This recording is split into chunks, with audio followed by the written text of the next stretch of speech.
সহজ নহয় সেই মানুহজনৰ অবিহনে জীয়াই থকা, যিজন মানুহক লৈ আপুনি সকলোবোৰ সপোন ৰচিছে, যাক লৈ আপুনি গোটেই জীৱন একলগ হৈ জীয়াই থকাৰ সপোন দেখিছে। যদি সেই মানুহজনেই আপোনাৰ পৰা আঁতৰি যায়, আপুনি কি কৰিব? সহজ কথা নহয়।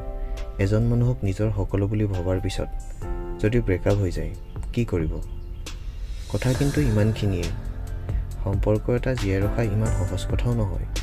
যদিহে আপোনাক কোনোবাই বহুত বেছিকৈ ভাল পায় আৰু আপুনিও কাৰোবাক বহুত বেছিকৈ ভাল পায়, তেতিয়াহ'লে জীৱনত যিমান ডাঙৰ প্ৰব্লেম বা সমস্যাই নহওক কিয়, তেনেকুৱা এটা সম্পৰ্ক কেতিয়াও শেষ হ'বলৈ নিদিব।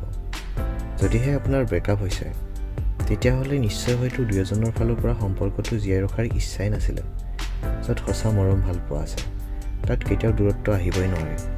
যদিহে আপোনাৰ সম্পৰ্কটোত মৰম ভাল পোৱাৰ সলনি দুখ কষ্ট বেছিকৈ অনুভৱ কৰিছে, তেতিয়াহ'লে একেবাৰেই চিধা কথা, তেনেকুৱা এটা সম্পৰ্ক জীয়াই ৰখাৰ কোনো প্ৰশ্নই আহি নপৰে।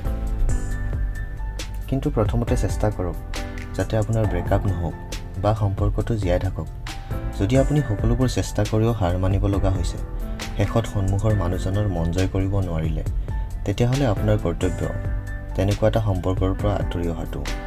এনেও জানো তেনেকুৱা এটা সম্পৰ্কত থাকি আপুনি সুখ অনুভৱ কৰিব, য'ত মৰম ভাল পোৱাৰ সলনি দুখ কষ্ট বেছিকৈ অনুভৱ হয়। এজন মানুহৰ দেহৰ ৰং, শৰীৰৰ গঠন এজ ডিফাৰেণ্ট বহুত বেছি হ'লেও সুখত চলিব পাৰি, যদিহে অন্তৰত দুখ কষ্ট বা আঘাত পোৱা নাযায়।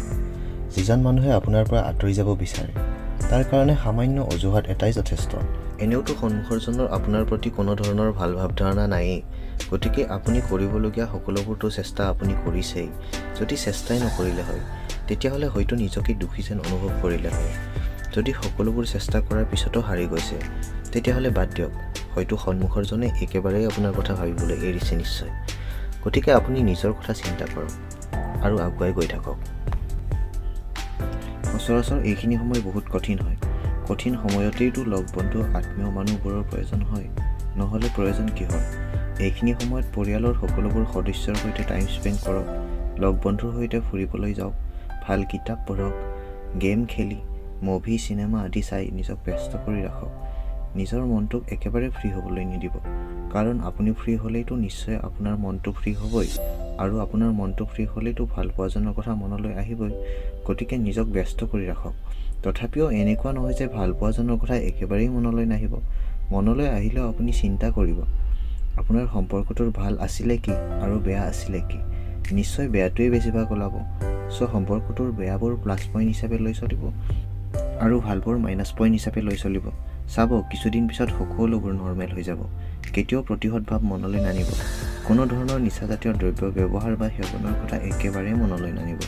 এইবোৰে কেৱল মানুহক ধ্বংস কৰাত সহায় কৰে। সুখ দুখ মৰম ভালপোৱা কেতিয়াও কাৰো পৰা জোৰকৈ আজৰি আনিব নোৱাৰে। গতিকে একেবাৰেই সহজভাৱে লওক যে সেই মানুহজন কেতিয়াও আপোনাৰ নাছিলেই।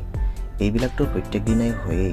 প্ৰত্যেক দিনাই কিমান যে মানুহৰ ব্ৰেকআপ হয়, কিমান যে মানুহৰ নতুন নতুন সম্পৰ্ক গঢ় লৈ উঠে। কেৱল অপেক্ষা সময়ৰ। যিজনে যাব বিচাৰে তাক আঁতৰি যাবলৈ দিয়া। যাব বিচৰাজনক কেতিয়াও জোৰকৈ ধৰি নাৰাখিবা।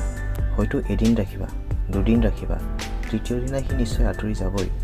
গতিকে কোনোবাৰ লগত থাকি গোটেই জীৱন দুখ পোৱাতকৈ কোনোবাক নোপোৱাকৈ থাকি দুখ পোৱাটোৱে শ্ৰেষ্ঠ।